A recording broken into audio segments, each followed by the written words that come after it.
الرحيم. بسم الله بديت عم بصلي. اللهم صل على سيدنا محمد عليه الصلاه والسلام. شوفوا لي زعما تاعي اليوم راح نديرو خبز تاع الكوشه. وريتكم كيفاش ندير الخبز تاع الكوشه.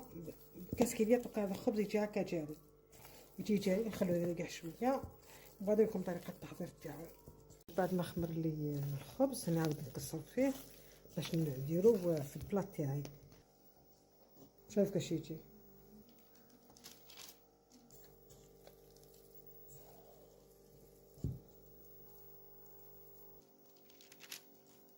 يدنا فيها الزيت ونديرهم هكايا، نخليهم يزيدو يخمروا شويه.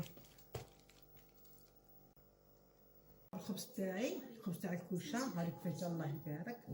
شوف خفيف ظريف، هاك شوف كيفاش جا هاو السخون. خبزي الله يبارك.